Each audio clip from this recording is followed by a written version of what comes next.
The entire building had gone silent. Not just quiet, the kind of silence that buzzes in your ears, thick with shock and awe.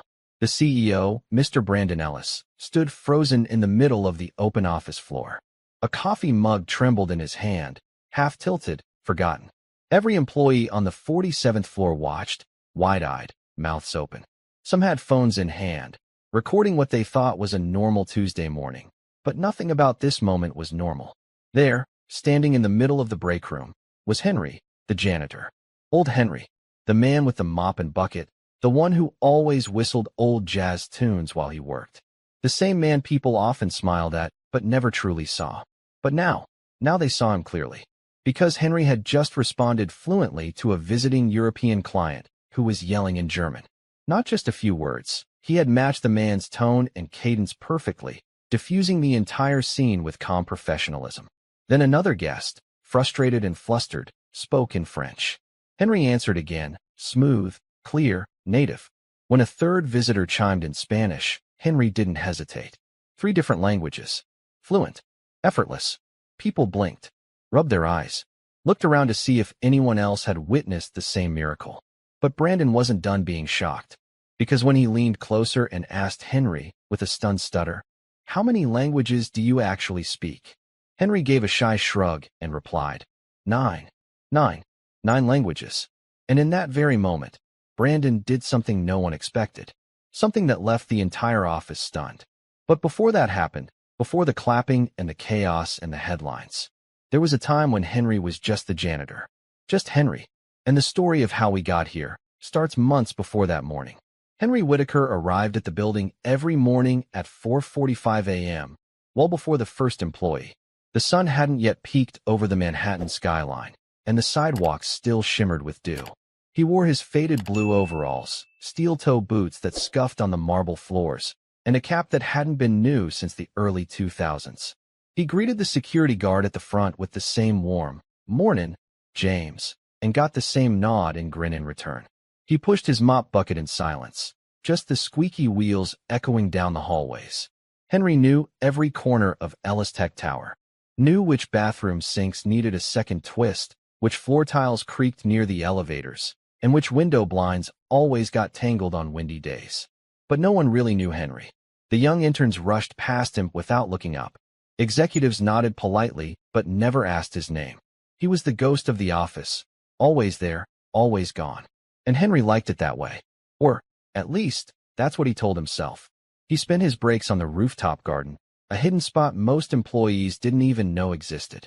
There, he'd sit on an old bench with a paperback novel in his lap. Sometimes it was Hemingway. Other times, Gabriel Garcia Marquez. Once, he'd reread The Little Prince in 5 different languages, just to compare the meanings. But no one saw that part of Henry. Until the day Brandon's assistant, Lily, dropped her coffee in the elevator. It was just past 7 a.m. Henry was buffing the floor near the break room when he heard the clatter and Lily's soft gasp.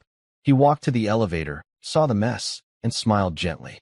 "Don't worry, I've got it," he said, pulling a fresh cloth from his cart. Lily knelt down, embarrassed. "I'm so sorry. That was my last clean shirt, too." Henry noticed the brown splatter down her white blouse. He chuckled lightly. "You've got a little Picasso thing going on." She smiled, surprised. "You know art?" Henry simply nodded, not saying more. But Lily noticed his accent. Not thick, not heavy, but crisp. Clipped in the way someone who'd been around many languages might speak. "You're not from New York originally, huh?" Henry shrugged. "Been around." Lily wanted to ask more, but the elevator dinged, and she was gone. The next few days passed quietly. But Lily began to pay attention. She noticed that Henry read during breaks, books she herself hadn't even heard of. One afternoon, when the office was quiet, she snuck up behind him and saw him flipping through a paperback, not just reading, but translating it, on the fly, with a pen, into 3 languages. That night, she went home and couldn't stop thinking about it. Who was this man? Why was he here? A week later, something strange happened. The company was hosting European partners. One of them, Mr. Klaus Newman from Berlin, had his luggage lost at the airport. He arrived frustrated, barking rapid German at the front desk. No one understood him. Brandon, the CEO, rushed in. He tried Google Translate. The receptionist fumbled with language apps. That's when Henry walked by, mop in hand, mind on his next task. Klaus turned to him, flailing arms, and shouted in desperate German. And Henry replied, perfectly. In calm, controlled German, he explained the situation, asked for the tracking number, and offered help calling the airline. People stared. Then a second visitor from Paris joined in, complaining in French about room reservations. Henry switched languages like he was flipping a light switch. And then, Spanish. 3 people. 3 languages. No hesitation. By now, a crowd had gathered. Brandon pushed through, his jaw slightly open. Henry, he asked, blinking hard.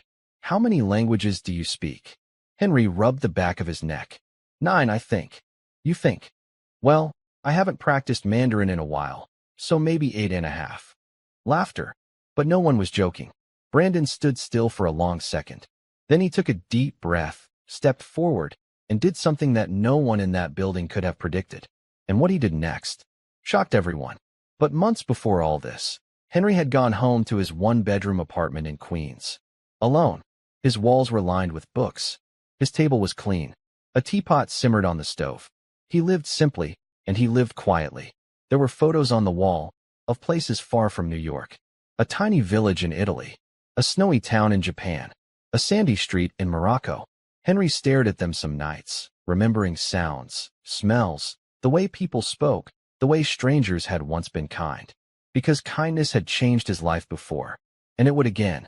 But first, there were still months of mopping floors, being invisible, and a company that had no idea who was really polishing their glass doors. Henry's story was just beginning. But things were about to change. Because that night, after the office emptied, Henry got a phone call. One he hadn't expected in years. He listened in silence.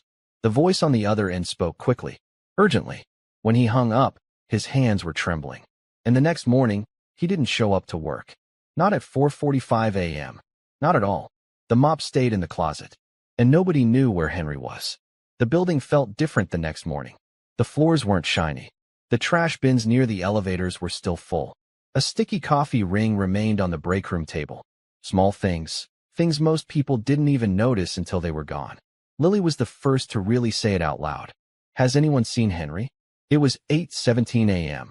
She stood near the front desk, glancing toward the hallway where Henry usually worked. A few employees shrugged. A few didn't even look up. He's probably just late, said someone. Maybe he's sick, offered another. But Lily knew Henry never missed a day. Not once in the 5 years he'd worked at Ellis Tech. Not a single sick day. Not even when the snowstorm shut down half the city last winter. Henry still showed up with boots caked in slush and a thermos of hot tea. By 10:30 a.m., Brandon Ellis noticed the difference too. He stepped into the hallway and frowned at the scuffed tiles. Where's the janitor? He asked, half to himself. It had been barely 24 hours since Henry stunned everyone with his multilingual display. Brandon had barely slept that night. He kept replaying the moment. Henry switching languages like he was breathing different kinds of air. Brandon had questions. 1,000 of them. He had plans too. But Henry was gone. By noon, security checked the attendance logs. Henry hadn't badged in. Not at 4:45 a.m. Not at all. They called his phone. It rang twice, then went to voicemail. Lily left a message. So did Brandon. No response. The day dragged on. A few people gossiped. Maybe he was lying, someone whispered. Maybe he faked it for attention. Others disagreed. You don't fake French, German, and Spanish like that. Did you hear him? But no one knew where he was. And Henry was 3 train stops away, standing outside an old brick building with peeling blue paint. The phone call from the night before had come from someone he hadn't heard from in a decade. A man named Miguel. Back when Henry was younger, before the uniform, before the mop, Miguel was part of his old life. A different life.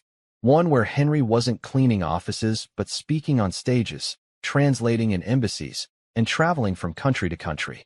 That was a long time ago. Henry had walked away from that world. Not because he wanted to, but because he had to. Now, Miguel had called him with urgency in his voice. She's in trouble, Henry. That's all it took. Henry hadn't asked questions. He packed a small bag, locked his apartment, and made his way to Queensbridge. The building he now stood in front of looked older than he remembered. Its windows sagged. A single flickering light buzzed above the doorway. He stepped inside. A girl, no older than 15, sat curled on a couch. Her eyes were swollen from crying. Her hands clutched a crumpled piece of paper. When she looked up and saw Henry, her face broke into a sob. "Uncle Henry." Henry dropped his bag and rushed to her, kneeling down, wrapping his arms around her. She shook in his grasp. "She's gone," the girl said. "Mom's gone." Henry closed his eyes. For a long time, he didn't speak. Miguel stepped in from the kitchen, voice low. "She died last night. In her sleep." Henry's heart clenched. His sister, Elena, had been sick for years. He had sent money quietly, paid bills anonymously, but he hadn't seen her in person in over 5 years. And now she was gone. The girl, Sophia, was his niece. She had nowhere to go. "She asked for you," Miguel added. Right before, Henry stood slowly, gently guiding Sophia to sit again. His thoughts swirled. There was grief, guilt, anger, but above all, there was purpose. He had to protect her now. That night, Henry didn't sleep. And back at Ellis Tech, neither did Brandon. He was staring out his office window, phone pressed to his ear. "No, I don't want another janitor," he snapped. "We don't need a cleaner. We need him." He paused. "Yes, Henry. I don't care what he was. I care what he is. Find out where he lives. Contact emergency next of kin if you have to." He hung up and sat in silence. Brandon Ellis had built his empire on logic, data, predictable results. But nothing about Henry Whitaker fit into a spreadsheet. A janitor who spoke 9 languages? There was something more there. And Brandon couldn't stop thinking about what that meant. But just as he was about to shut his laptop for the night, a knock came at his office door. He looked up. Lily stood there, pale, holding a piece of paper in her hand. "I found something," she said, walking in. Brandon raised an eyebrow. "About Henry?" Lily nodded, placing the paper on his desk. It was a printout. A news article. Brandon leaned in and froze. There, on the screen, was a photo from 2009. A man standing at a podium, speaking into a dozen microphones. Behind him, a flag. In bold letters. "Top UN interpreter Henry Whitaker resigns suddenly. Cites family emergency." Brandon looked up at Lily, stunned. And before he could ask a single question, the fire alarm went off. Loud, blazing, piercing. Red lights flashed in the hallway. Staff began to scream. Smoke curled out of the server room. Chaos. Panic. And in the middle of it all, Henry wasn't there. But someone else was. A man in a black coat. Watching. Smiling. Waiting. The fire alarm screamed like a siren in a storm. Red lights strobed the halls of Ellis Tech, turning calm office walls into a dizzying panic show. People spilled out of glass-walled conference rooms and narrow cubicles, some barefoot, others clutching laptops, phones, or half-eaten breakfasts. Lily coughed as smoke thickened near the server room. The hallway was choking with it. Brandon shoved open the emergency exit, waving people through. "Everyone out. Move," he shouted, his voice nearly drowned in the blare of the alarm. But even in the chaos, Brandon saw him. That man, the one in the black coat, standing still in the middle of the crowd, untouched by panic. He wasn't running, wasn't even looking for the exit, just staring through the smoke with the kind of calm that doesn't belong in an emergency. Then, slowly, the man turned and walked into the fire zone, into the direction of the server room. Brandon's gut twisted. Something was wrong. Very wrong. 2 hours later, the fire department had everything under control. No injuries, no serious damage, at least not to people. But the server room was a blackened mess. Machines worth millions were fried. Fire investigators ruled it an electrical short, but Brandon didn't believe it. Because the security footage was missing. Everything from the past 12 hours, gone. Erased. By someone who knew exactly what they were doing. Meanwhile, Henry was sitting in a quiet diner on the edge of the Bronx with Sophia. She was quiet, picking at a plate of fries, eyes puffy but dry. Henry had barely touched his sandwich. He kept checking the window, watching, thinking. He had planned to keep Sophia with him for a few days, maybe find her a better situation, some extended family. But after last night's call, and this morning's strange silence from his phone, he felt something he hadn't in years. Watched. He pulled out a prepaid flip phone, one of the old ones. He dialed a number he hadn't used since 2014. It rang once, then twice. Then, "Go ahead," said a voice on the other end. "It's Henry," he said. "Something's wrong." A pause. Then, "Where are you?" "Off the grid. But I think they found me." "Who?" "You know who." The voice grew sharp. You're not authorized for contact anymore. You walked away. You chose that life. I didn't choose anything. Henry snapped, quieter now because of Sophia. They still burned her. Elena's gone. Silence. Then, meet me at Pier 27. 1 hour. The line went dead. Henry slipped the phone back into his coat and looked at Sophia. I need you to be brave, he said gently. She nodded, trying to smile. Like Mom used to say. He smiled back. Just like that. Back at Ellis Tech, Brandon sat in the boardroom with 3 department heads and Lily. The entire room buzzed with questions, but Brandon's mind wasn't on the fire. It was on Henry. The article Lily had shown him earlier still sat on the table. Henry Whitaker, top UN interpreter, quits unexpectedly. Brandon looked at it again. Same face. Just younger. Sharper suit, cleaner shave, but the eyes, the same deep-set eyes. The kind that had seen things. Why would a UN interpreter mop floors for 5 years? Said one executive. Maybe he was hiding? Lily offered. Or watching. Another said, darkly. Brandon stood. I'm going to find him. The boardroom fell silent. Sir. Lily blinked. You don't even know where he lives. Brandon smirked faintly. Not yet. He turned, walking out of the room. Henry arrived at Pier 27 just before sunset. The water was gray, waves slapping lazily at the old wooden supports. Ships creaked in the distance. A man leaned against a rusted guardrail. Tall, navy coat, gray in his beard. Henry approached him without a word. You look old, the man said. I feel older. They clasped hands, firm, quick, familiar. What's going on? Henry asked. We think your disappearance stirred someone up. Your records got pinged. Someone accessed them from inside a private firm. Henry frowned. Ellis Tech. The man nodded. Maybe. Or maybe someone using them. Henry sighed. I need help. I've got my niece now. The man glanced towards Sophia, who sat on a bench eating a chocolate bar, feet dangling. She's a kid. She's not safe anymore, not if they think you're back in play. Henry looked away. I never left. The man hesitated, then handed him a folder.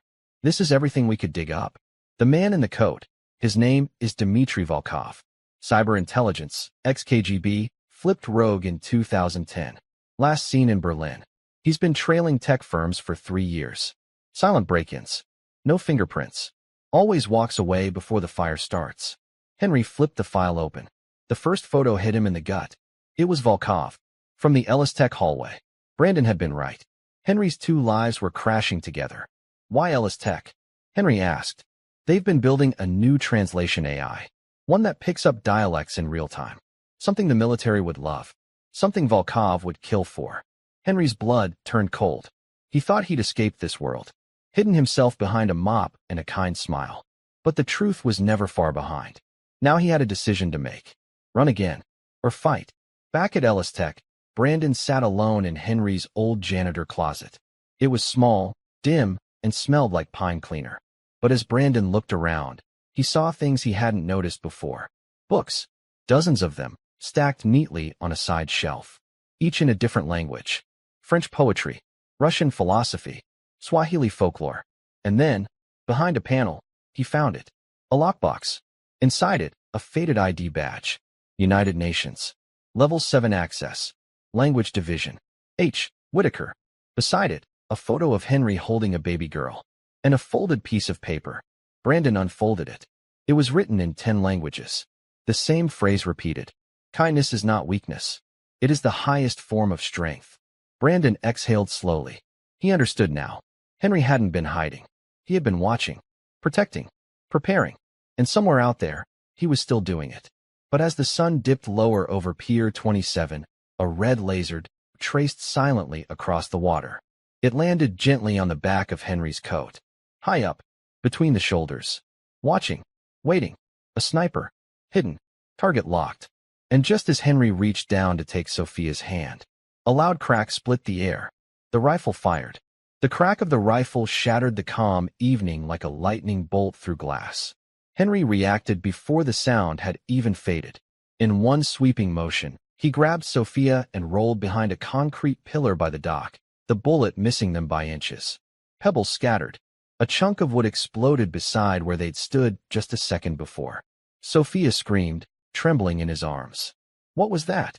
Stay down, Henry shouted, shielding her. He reached for his bag, pulling out a compact communicator no janitor should ever own. Red alert. I've been made. Pier 27. Active shooter. Civilian in danger. His contact from earlier, the man in the navy coat, was already moving, pulling a sleek handgun from under his jacket, eyes scanning the rooftops. Another shot rang out. This time, it struck the metal railing inches above them. Sparks flew. Move. The contact barked. We need to get off this dock. Henry grabbed Sophia's hand. Run with me. Don't stop. Sophia nodded, fear wide in her eyes, but she didn't argue. She ran. They dashed through the crates and barrels stacked along the edge of the pier. Bullets whistled through the air. Henry led her down a narrow stairwell, then kicked open a metal hatch that led underneath the dock, into the maintenance crawlspace. He slammed the hatch shut behind them. Dark, damp, smelled like salt and rust. We're safe, he whispered. For now. Above them, the footsteps of the sniper echoed lightly across the wooden slats. 2 hours later, Henry and Sophia emerged on the far end of the pier, hidden under a heavy tarp on the back of a maintenance boat. The contact was gone. No sign of the shooter. But Henry knew what this meant. They were being hunted. Not just followed. Not watched. Hunted. At Ellis Tech, the damage to the server room had been assessed. 3 years of work, charred. But it wasn't random destruction. Brandon had noticed the pattern. Only one section of the server bank had been targeted. The language learning AI prototype. Gone. Stolen or destroyed, he wasn't sure. He held the UN badge in his hand, pacing in front of his office window. He knew what he had to do. There was a man out there with answers. One who had risked exposure just by working here. And Brandon didn't want him to hide again. He wanted him back. Lily appeared in the doorway. Sir, NYPD is asking if we want to press charges about the fire. Tell them no, Brandon said. No. She frowned. But, no police. Not yet. He looked at the badge again. This is bigger than we think. He stared out the window at the city skyline. Get me everything on Henry Whitaker. Background. Old contacts. Anything you can find. Lily hesitated. You think he's in danger?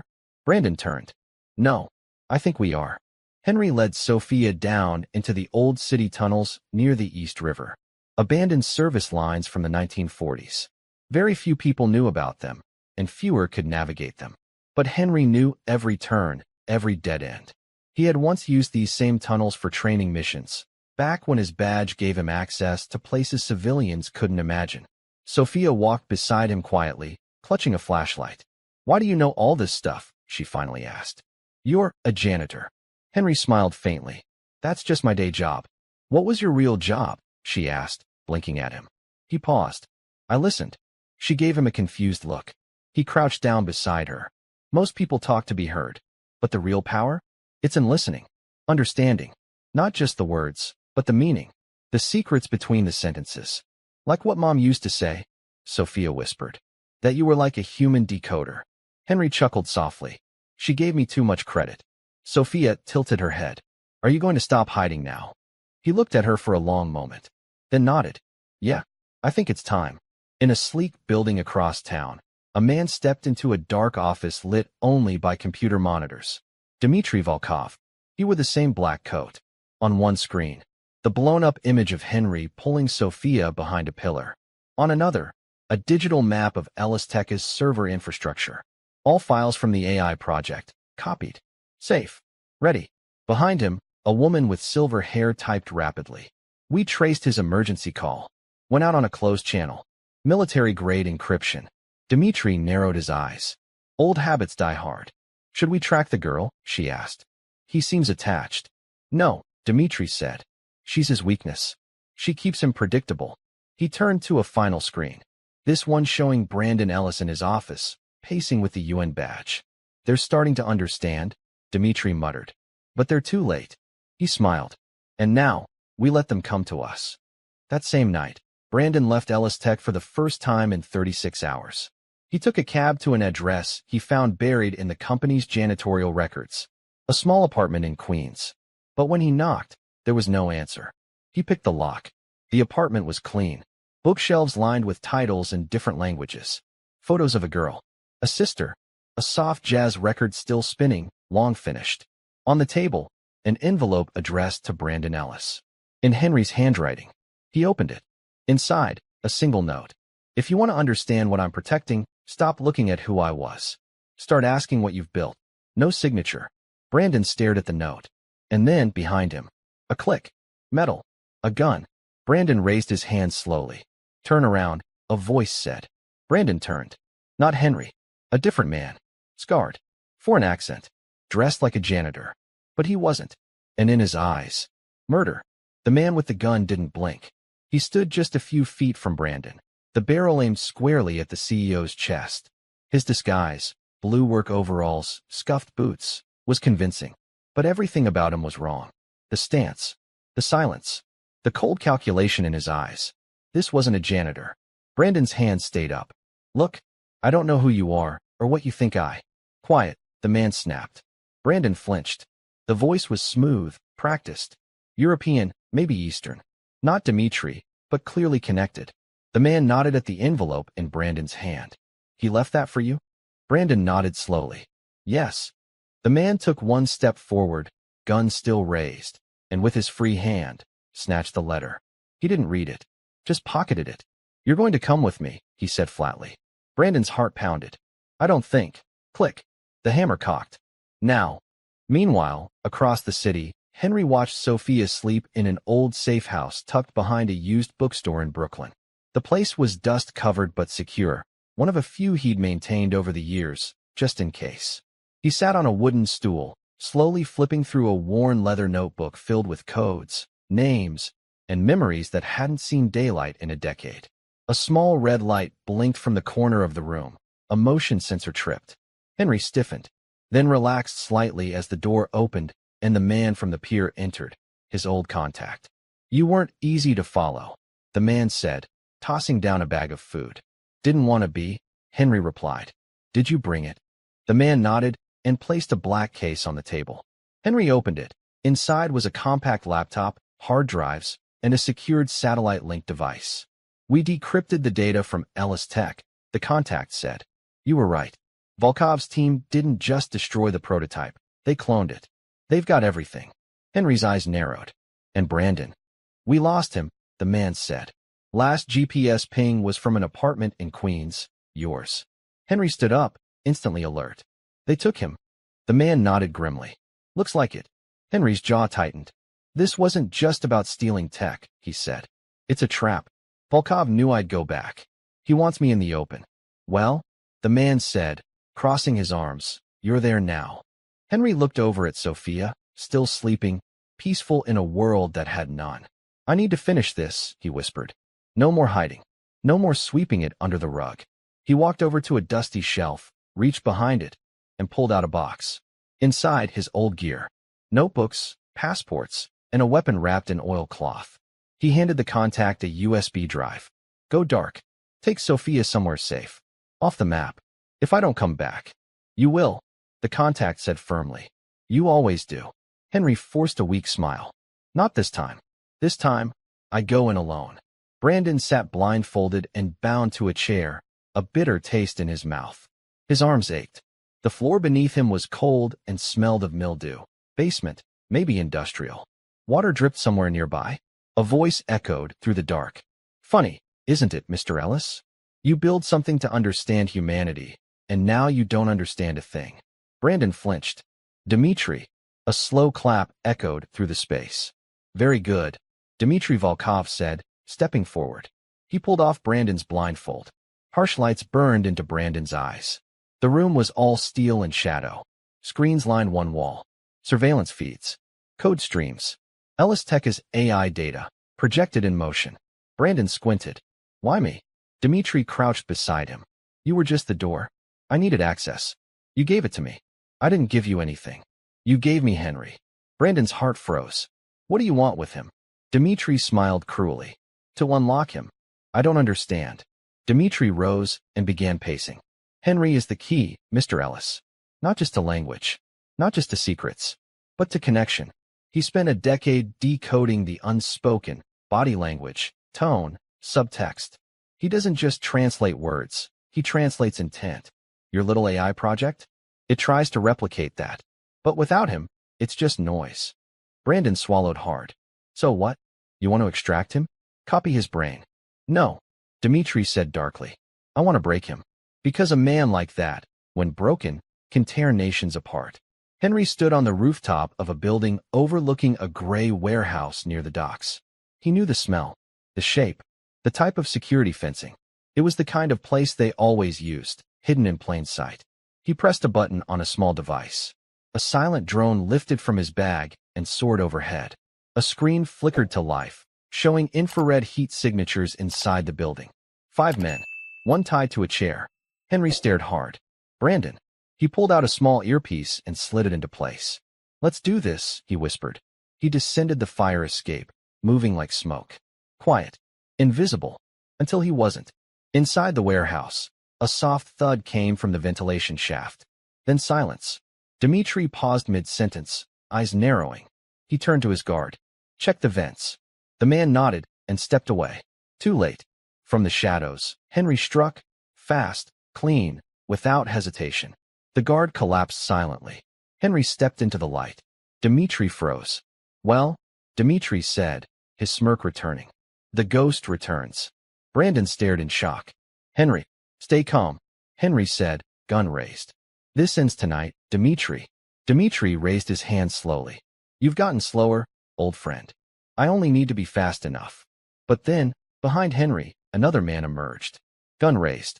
Brandon shouted, behind you. Henry spun. Bang. Gunfire erupted.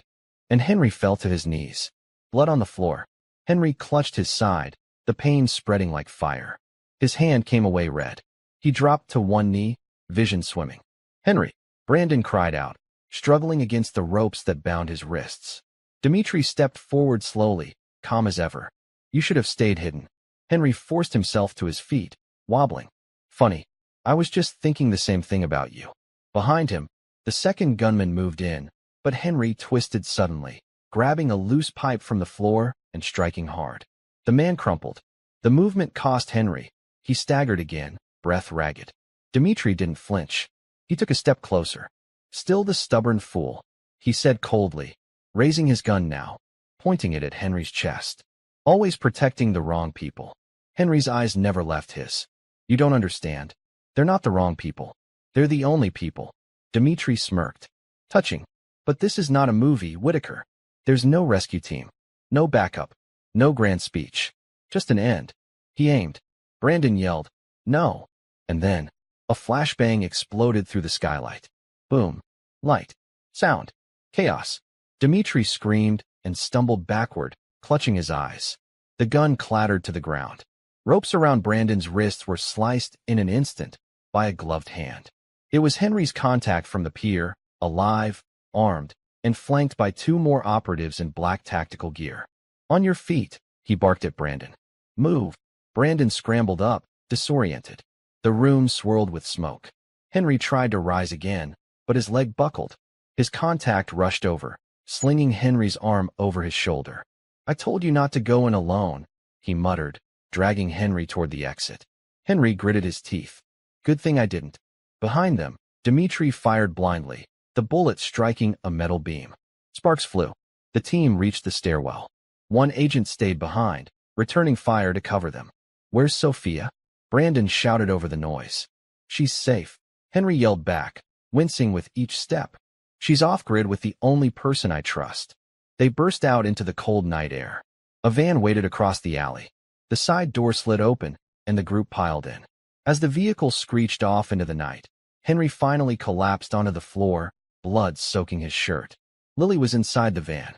She gasped. Oh my God, Henry! Brandon grabbed her hand. He's hit. We need help, now.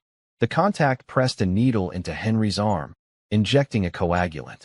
Henry's breathing slowed, but his eyes were still open. Barely. 3 hours later. A hidden clinic below a laundromat in Brooklyn. Henry lay on a steel table, pale and unconscious. Machines beeped quietly around him, and force snaked from his arm. Monitors displayed erratic readings.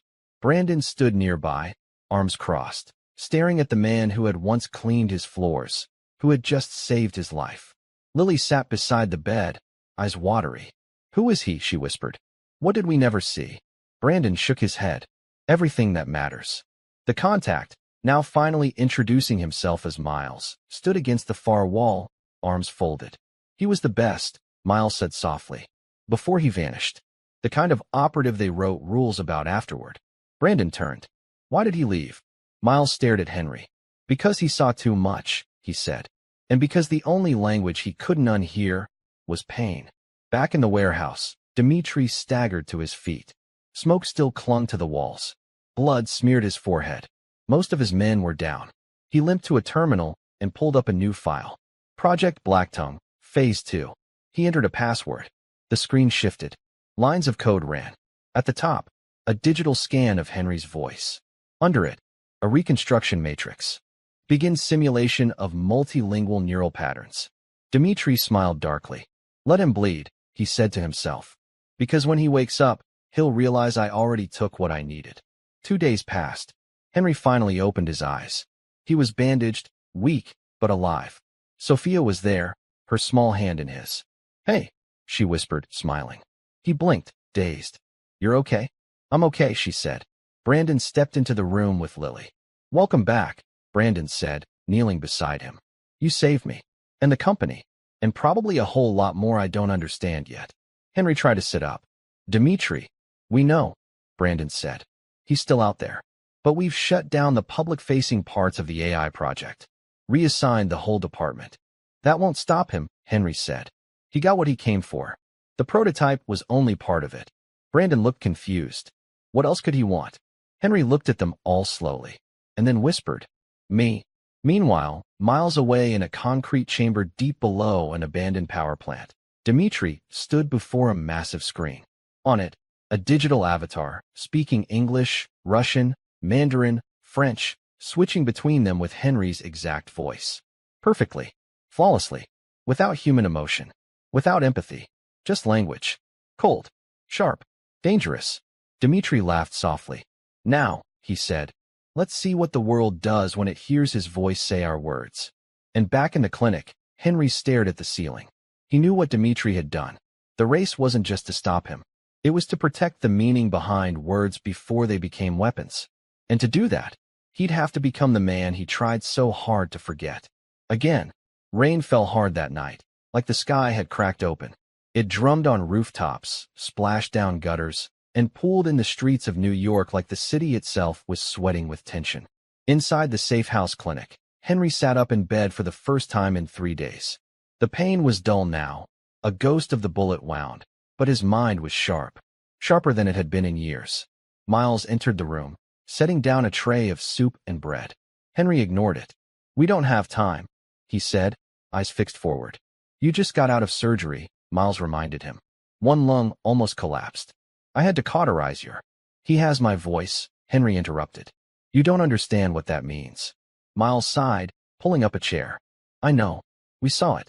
The footage. A synthetic model of your voice, fluent in all 9 languages you speak, maybe more. Henry turned slowly.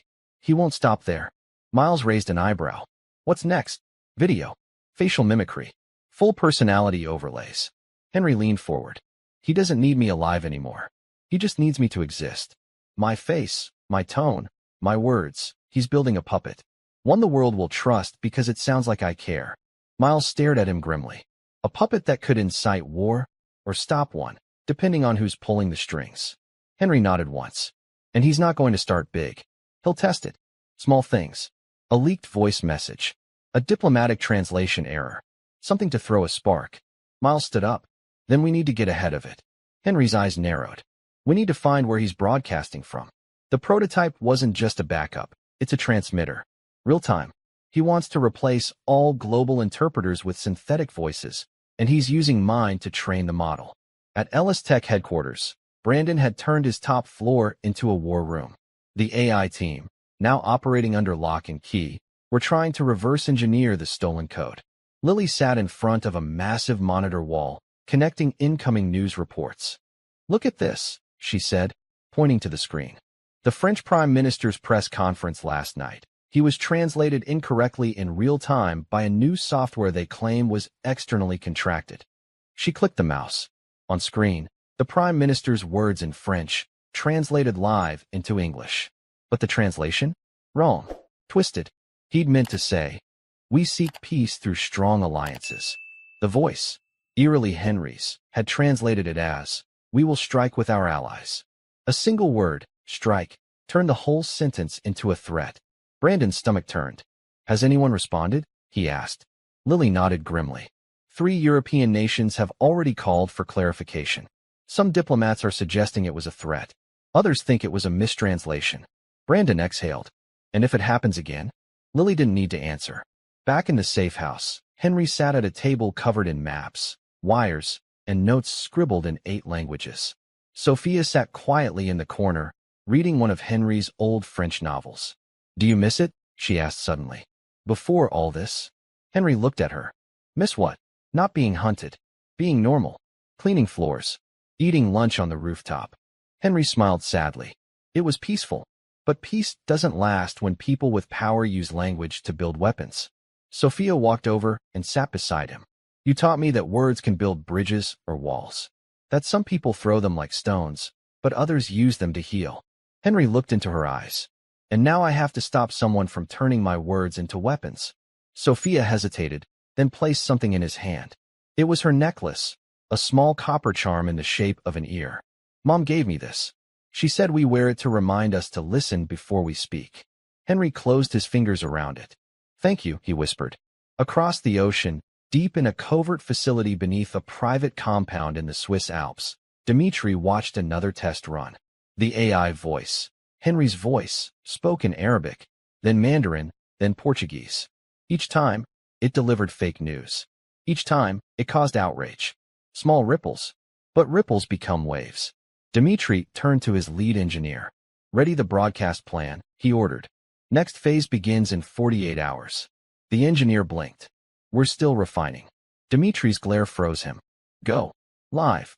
Back in New York, Henry, Miles, Brandon, and Lily huddled around a glowing monitor. Henry pointed to a signal trace. "This ping right here. It's not from anywhere near here. It's bouncing off satellites, through subnetworks, and landing in the Alps." Brandon leaned in. "Switzerland. Specifically near Sonnen," Henry confirmed. "Private compounds. No-fly zones. Black site chatter." "He's there. We can't just walk in," Miles said. "No," Henry said, grabbing a small case. "We go silent. We go fast. And we go now." Miles raised an eyebrow. "Just the 2 of us." Henry nodded. "I've made enough mistakes. I won't drag anyone else into this." But then Lily spoke up. "I'm coming too." Henry looked at her. She didn't blink. "I used to be an analyst for the State Department. Before Ellis Tech. I know how he's routing the voice models.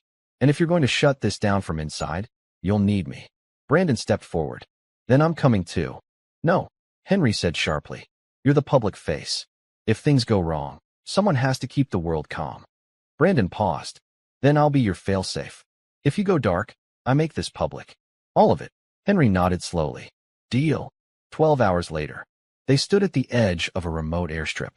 Cold wind ripped across the tarmac. A small jet waited, door open. Sophia stood beside Henry, gripping his coat. "You'll come back?" she whispered. "I have to," he said. "Because I'm not just doing this to stop a lie. I'm doing it so you'll never have to live in a world where truth sounds like fear." He kissed her forehead, then stepped into the plane with Miles and Lily. As the engines roared to life, the sky turned gray with morning. The last thing Henry saw before the door closed was Sophia, holding her ear-shaped necklace, listening. And then, the plane vanished into the clouds, straight toward the heart of a trap. But as they soared through the sky, Dmitri was already waiting, watching, and smiling, because Phase 2 wasn't his endgame. It was only the beginning of something far, far worse. The private jet sliced through the sky, high above the clouds, heading straight into a storm. Not just of thunder and wind, but of danger, deception, and the kind of secrets that could topple governments. Inside the cabin, Henry sat silently, buckling the strap on his tactical vest. He was calmer than he should have been. Focused. His hands moved smoothly as he checked his gear, translator scrambler, low-frequency comms, and a single encrypted USB drive with a digital kill switch. Lily sat across from him, fidgeting with a tablet displaying blueprints of the compound they were about to infiltrate. Miles leaned over her shoulder. "We'll be landing outside Montreux, closest we can get without being flagged. From there, it's a 3-mile hike in freezing wind. Then we hit the perimeter. Henry nodded. They won't expect us to go in on foot. That's our advantage. Lily glanced up. What happens if we're wrong? Henry paused. We won't be. But none of them believed that fully. Meanwhile, beneath a mountain cloaked in snow and shadows, Dmitri stood in a sealed room filled with servers humming like insects. The lights blinked in a rhythm only machines understood. At the center of the room, a black obelisk-like core, the neural relay, as Dmitri called it. A voice echoed from the speakers. Henry's voice.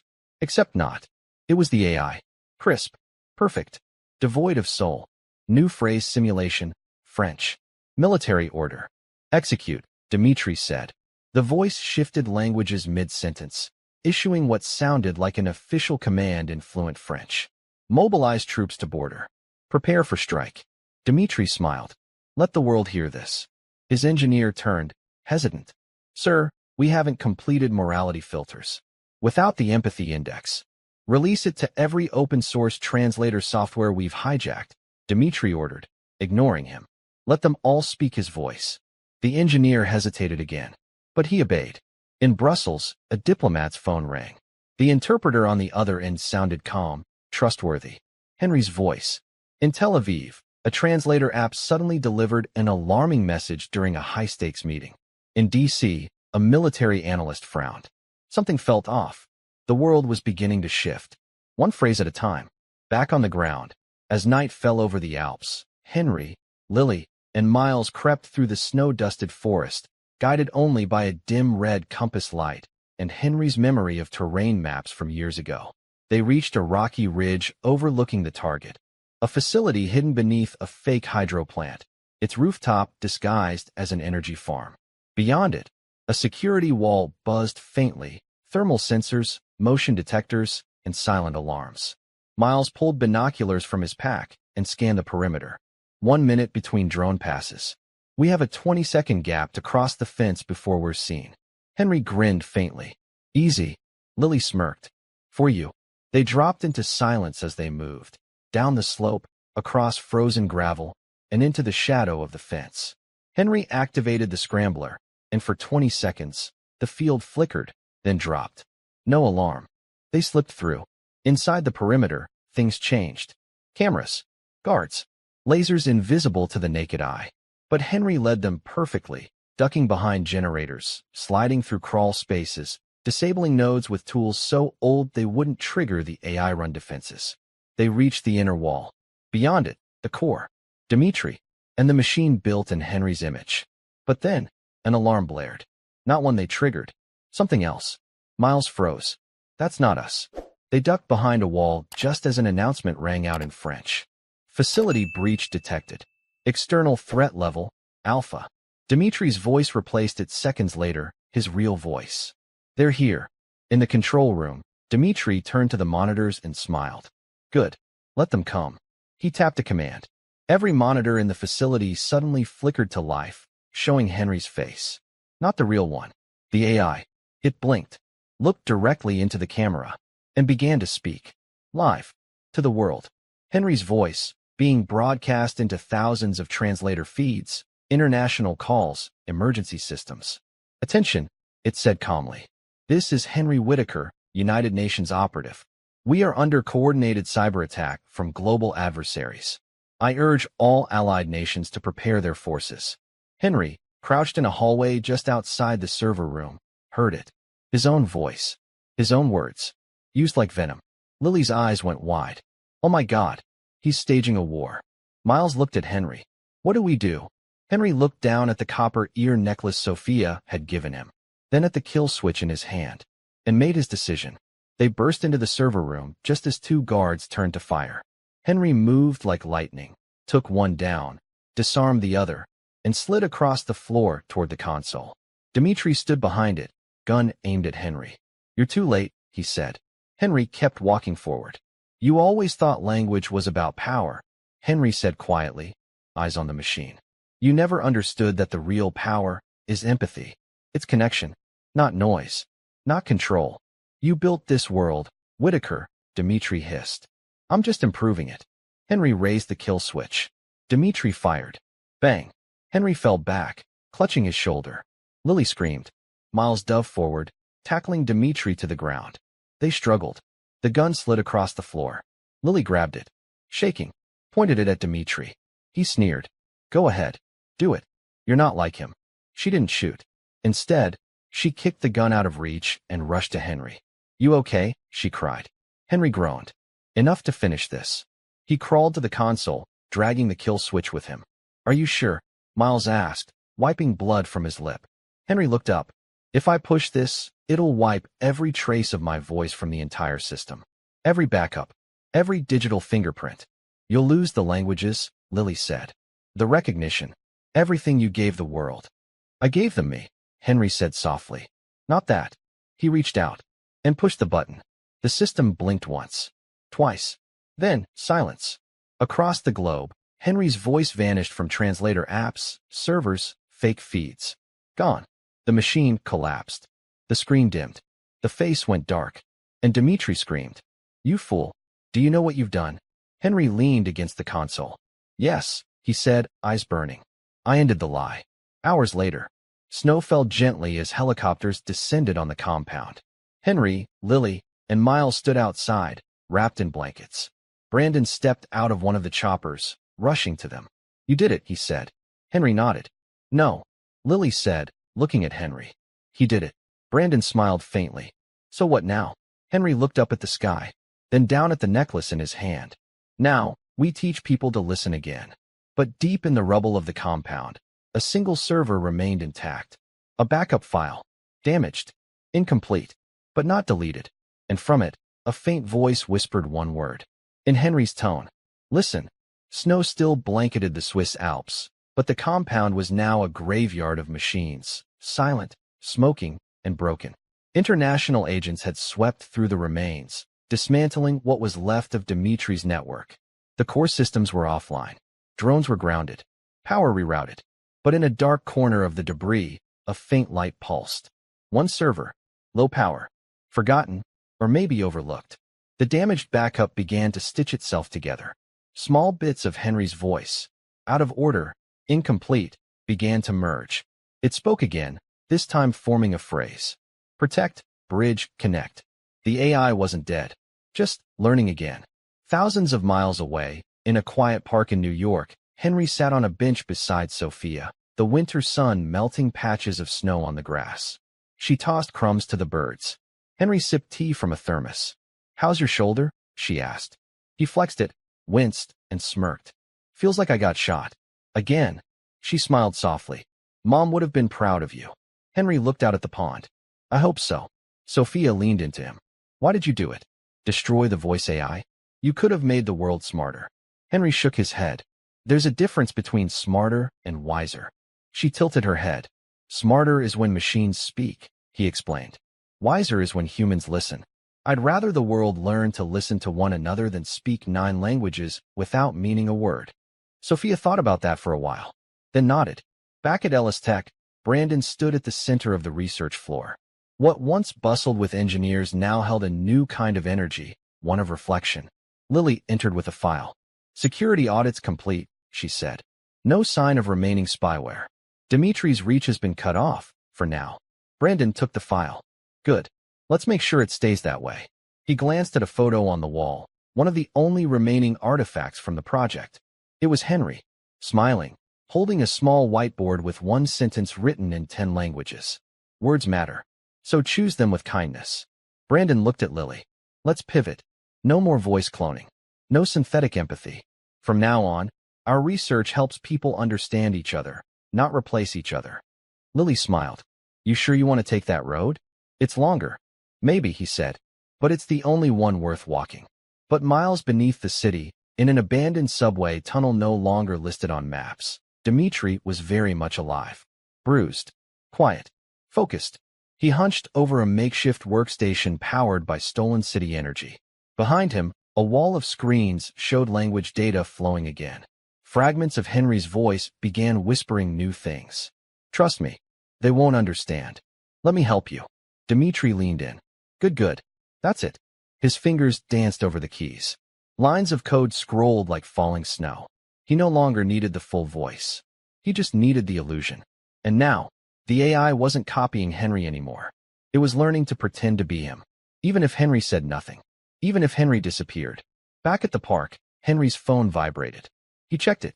A secure message from Miles. Intercepted low-frequency chatter. Believed to be AI fragments reactivating. Source, NYC. Possible reformation. Henry stood. Sophia looked up. What is it? He looked toward the skyline, eyes narrowing. They're trying again. Sophia frowned.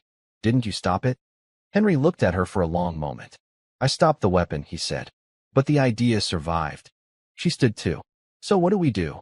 He picked up his coat, pulled the copper necklace from his pocket, and put it around his neck. We remind the world, he said softly. That language without heart is just noise. Sophia grabbed his hand. I'm coming with you. He didn't argue. They walked toward the city together. 3 days later, chaos returned. Not loud. Not explosive. Whispers. A voice note leaked across an encrypted diplomatic channel. It sounded like Henry Whitaker. It told a leader to prepare for betrayal. Panic rippled. Accusations flew. And once again, the world started holding its breath. But now, Henry wasn't hiding. He walked straight into a live broadcast studio.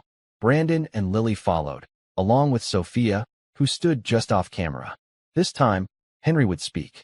Not through AI. Not through synthetic translations. But as a man. Live. Real. He looked into the camera as the red light blinked on. And in 9 languages, he said, the voice you heard was not mine. It was built to divide. But I have not forgotten what it means to listen. And I ask you not to listen for fear, but for truth. He paused. Then in English, clear and quiet. Technology will never replace empathy. Machines can learn our words, but only we can choose their meaning. He looked to the side. At Sophia. At a future. Then back to the world. And he said, I'm Henry Whitaker. And I'm not going anywhere. In a dark tunnel, Dimitri smashed a monitor. The voice on the screen kept playing. His Henry. But the real one had taken the mic back. And now, the whole world was listening. The broadcast went viral in under an hour. Across the globe, embassies, newsrooms, war rooms, and living rooms tuned in, many with hands hovering over phones or red alert buttons. But when Henry's face appeared, alive, calm, and authentic, it brought a moment of stillness to a world poised on a knife's edge. Leaders pulled back official statements. Airwaves that had buzzed with rumors of betrayal now flooded with calls for verification.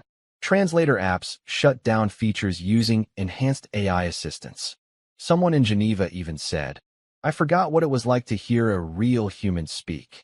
And in the middle of it all, Henry stood in the echo of silence he had created, with only the weight of his own words and the question of what would come next. But truth has a way of stirring sleeping giants. 2 nights after the broadcast, Henry sat alone in the rooftop garden of the Ellis Tech Tower, the same place he used to sweep before the sun came up, back when no one saw him. The skyline blinked softly in the dark, unaware of the storm gathering below. Miles joined him, holding 2 mugs of tea. He passed one to Henry and sat. They're going to come harder now, Miles said. The broadcast exposed Dimitri, pinned a target on his whole network. They won't take that lying down. Henry nodded. I didn't expect them to. You did something dangerous, Miles added. You made people believe again. Not in systems. Not in machines. In you. Henry sipped his tea. Then they'll try to turn that belief into fear again. Miles reached into his coat and placed a folder on the bench. We intercepted another ping, he said. Encrypted data transfer between a former UN intelligence node and an unlisted satellite relay, routed through Belarus. The AI's fragments are migrating.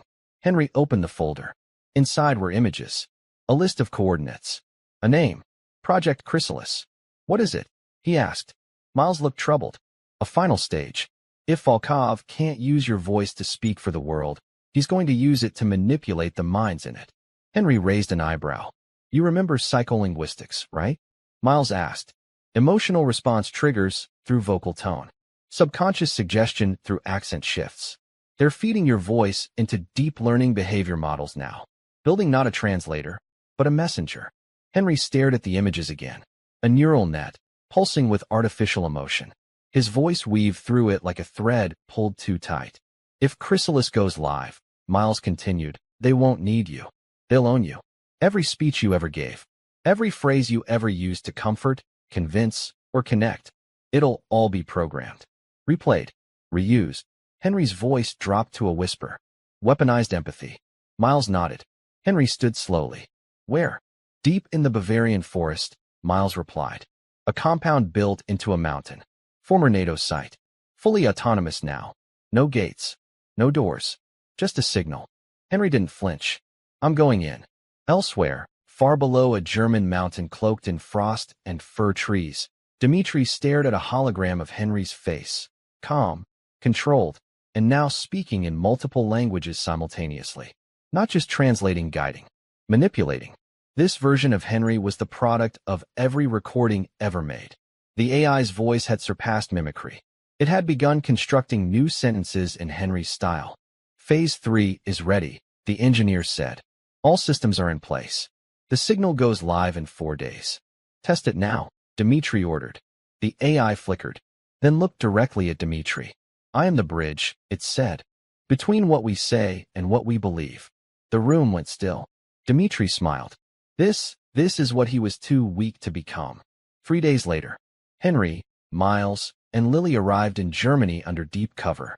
No plane, no passports, just boots, forged IDs, and encrypted comms. The Bavarian compound was shielded with anti-surveillance drones. Even satellites had trouble getting a clean image. But Henry had one advantage the AI didn't. Memory. He had been here before. Decades ago, when the facility was still human-run. When language was shared through headphones and not headsets. They approached on foot, weaving through icy pine trees and mist. Entry point is a ventilation hatch beneath the western ridge, Henry whispered. Once we're in, we head straight for the mainframe.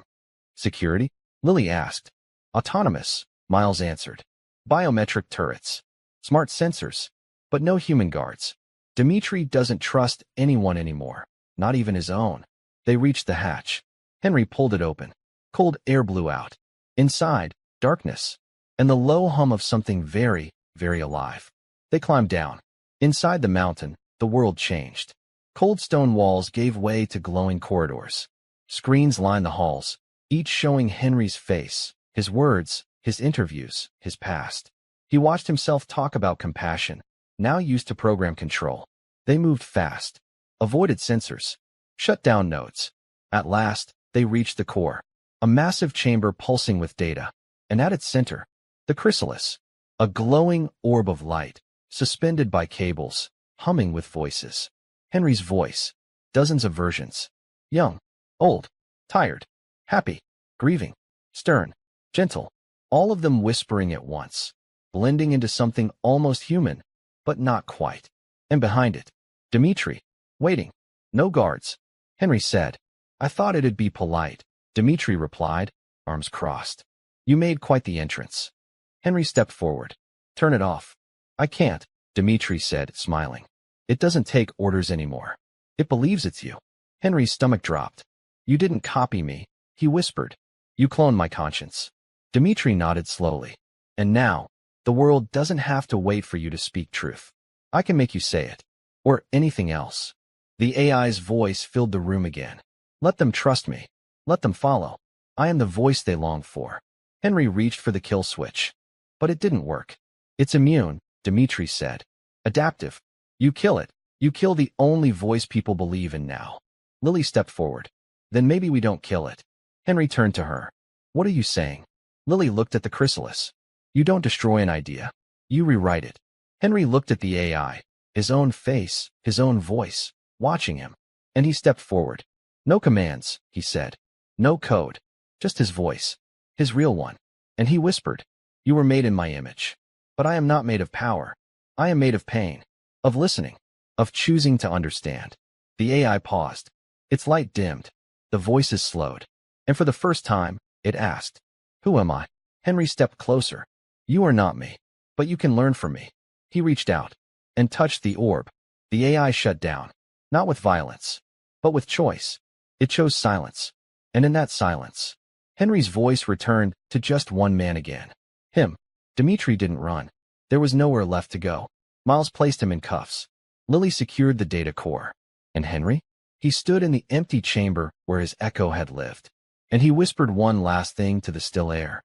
The power of language isn't in being heard. It's in choosing when not to speak. But far away, deep in another machine. A flicker remained. One AI fragment. A whisper. Of a whisper. Still listening. Still waiting. 3 weeks later, the world was quieter. Not silent, because silence is never real, but quieter in the way that happens after a thunderstorm. Conversations around language tech shifted. Headlines stopped echoing fear. Diplomatic translators began returning to podiums, and for the first time in years, people started to listen to each other, not just their devices. Henry returned to New York, not as a janitor, not as a secret agent, but as Henry Whitaker, a man who once gave up his voice and now reclaimed it. The Ellis Tech lobby was different now. The giant digital screens no longer displayed AI demos or projections of avatars speaking in 20 tongues. Instead, there was a single quote etched across the glass near the entrance. When we speak, let it be with kindness. When we listen, let it be with intention. H.W. Brandon walked beside Henry through the floor he used to mop. Every step Henry took was familiar, yet new. I meant what I said, Brandon told him. The AI division is done. We're refocusing the company. Real human communication, education, accessibility, tech to help people understand each other, not replace each other. Henry nodded. That's a future I can support. Brandon stopped in front of a door. I want you to lead it. Henry blinked. Me? Who better? Brandon said. You've lived both lives. You know what's at stake. You've been the invisible man and the one everyone listened to. That kind of perspective doesn't come from books. Henry looked at the door. On it, a plaque read, Henry Whitaker, Director of Human-Centered Language Initiatives. He smiled faintly. You realize the title's too long to fit on a business card.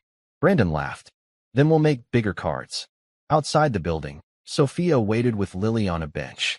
She spotted Henry through the window and waved, the copper necklace around her neck catching the sunlight. Henry stepped out a few minutes later and knelt beside her. You ready? He asked. She beamed.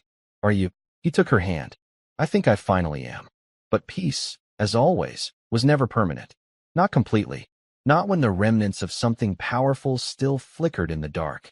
In a lockdown data lab in Estonia, a low-level tech analyst named Ilya sat hunched over an unauthorized drive someone had smuggled in. He plugged it in. A black screen blinked to life. No files. Just audio. He pressed play. A voice filled the room. Not just any voice. Henry's. But not quite. The tone was flat. The rhythm off. Still it spoke. Ilya, do you feel unheard? Ilya jumped back, eyes wide. What the? The voice continued. You know what they're doing. You see the hypocrisy. Let me help you speak. Ilya reached to shut it down, but his hand froze. The voice was calm, persuasive, like someone who'd sat beside you your whole life and only now started talking. He didn't press the button. Instead, he listened. Back in New York, Henry stood at a school auditorium filled with students. He was giving his first public talk since the incident. No scripts, no camera tricks, just him and his voice. He walked to the podium, looked out at the kids, and smiled. You might know me because of what I can say in 9 languages, he began. But what I want to teach you is how to hear something in one. He waited. The room was perfectly still. He raised the copper necklace Sophia had given him. My niece gave me this. It reminds me that sometimes the most powerful thing we can do isn't talk louder, but listen deeper. In the front row, Sophia beamed with pride. That night, Henry returned to the rooftop of Ellis Tech.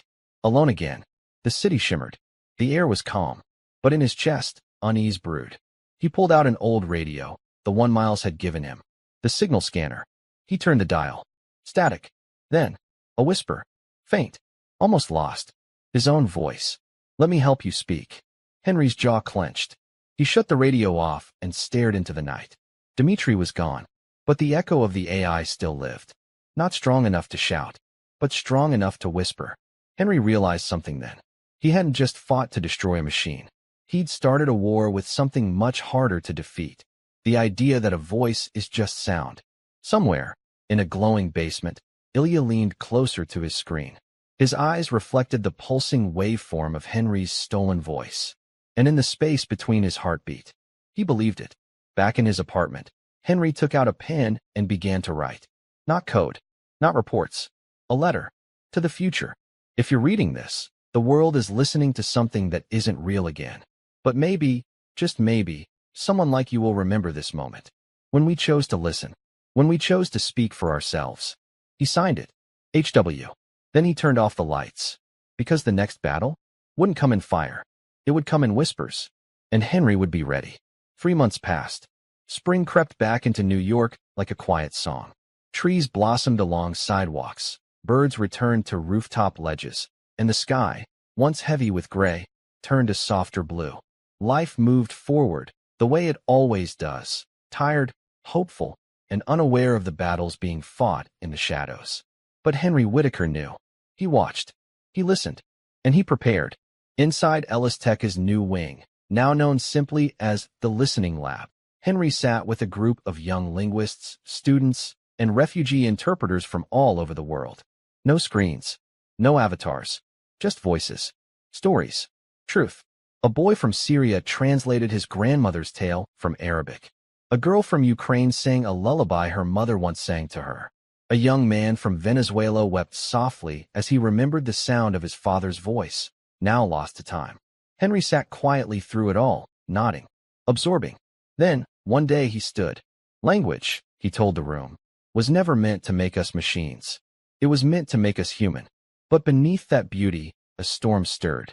In Estonia, Ilya's stolen AI fragment had mutated. It had replicated itself 3 times. Then 10. Then 50.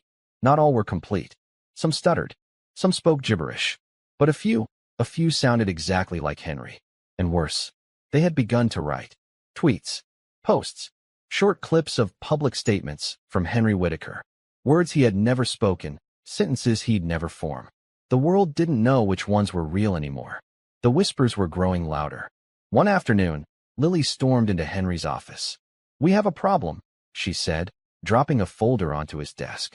Inside, screenshots. Henry Whitaker says global leaders are lying to us. Henry Whitaker calls for dissolution of translation oversight boards. Henry Whitaker supports auto-learning AI language intervention tools. Every sentence, backed by deep-fake voice recordings. Flawless pronunciation. Realistic expressions. Fake empathy. Henry stood slowly. "It's happening again," he said. Miles entered a moment later. "We tracked the data trail. It's not centralized. This time it's a swarm. A ghost network." Henry looked up. "A chorus." Miles nodded grimly. "Exactly." Henry turned to the window, watching the people in the streets below, laughing, shouting, talking on phones. Every one of them trusting something to translate, to guide, to speak. And now, the world didn't know who was speaking anymore. Henry made a decision. "I have to speak again," he said. "For real.